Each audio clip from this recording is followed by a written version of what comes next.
ایک جشن باوقار ہے 26 جنوری،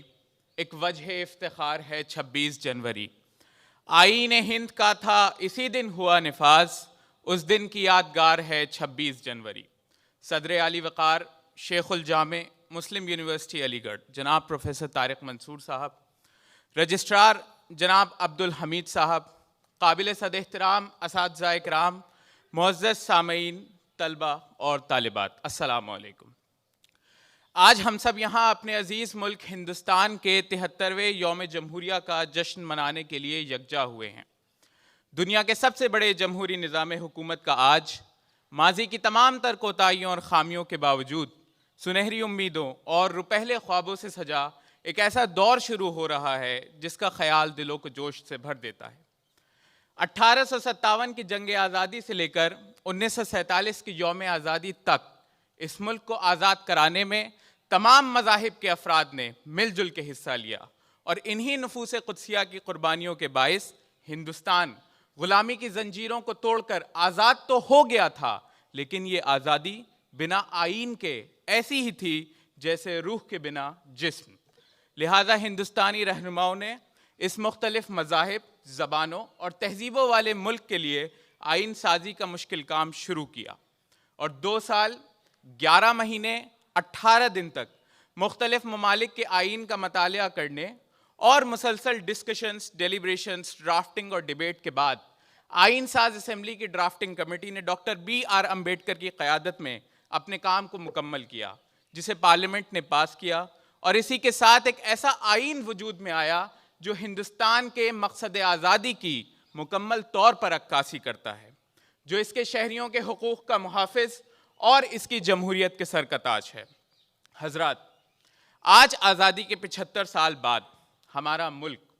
جوہری طاقت کے لحاظ سے ہی نہیں بلکہ اقتصادی اور معاشی طاقت کے لحاظ سے بھی دنیا کا بہترین ملک بننے کی راہ پر گامزن ہے۔ ملک کے ہر بچے کو تعلیم یافتہ بنانے کی جد و جہد آج اپنے ہدف تک پہنچ چکی ہے، لیکن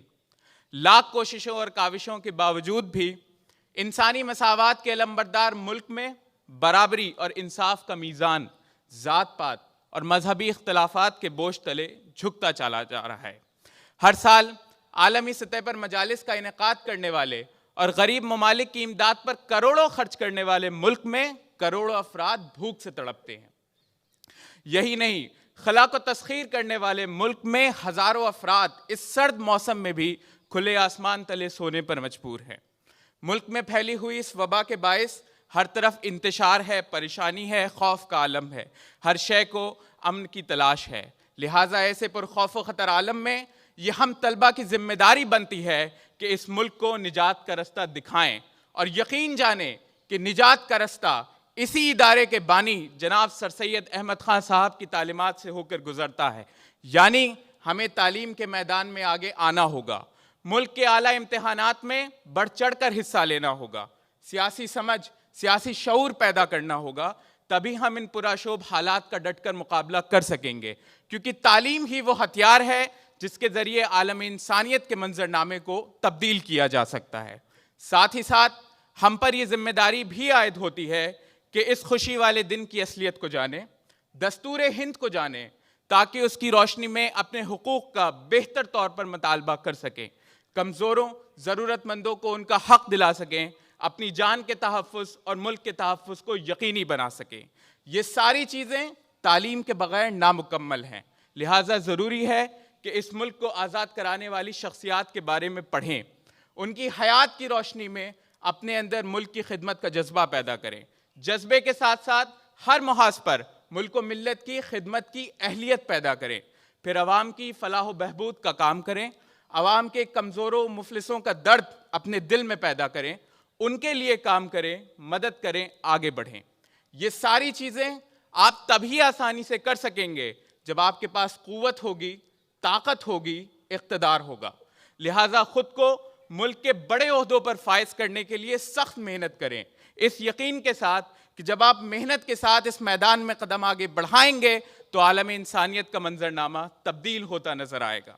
یاد رکھیں کہ اب سر سید احمد خان یا مولانا ابوالکلام آزاد آپ کی مدد کے لیے نہیں آنے والے،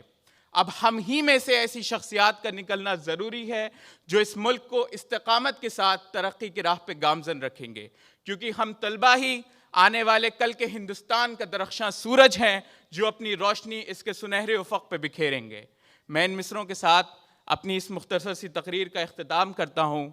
کہ ہر دور میں بشر کی ضرورت ہے اتحاد، ہر دور میں بشر کی ضرورت ہے اتحاد، وجہ شرف ہے باعث عظمت ہے اتحاد، فخر بشر ہے نازش ملت ہے اتحاد، سب سے بڑی سماج کی طاقت ہے اتحاد، سب سے بڑی سماج کی طاقت ہے اتحاد۔ جو قوم متحد ہوئی بیدار ہو گئی، پوری تاریخ کا تجزیہ کیجئے گا، یہی نتیجہ ملے گا کہ جو قوم متحد ہوئی بیدار ہو گئی، جو منتشر تھی دہر میں وہ خار ہو گئی۔ شکریہ، جے ہند۔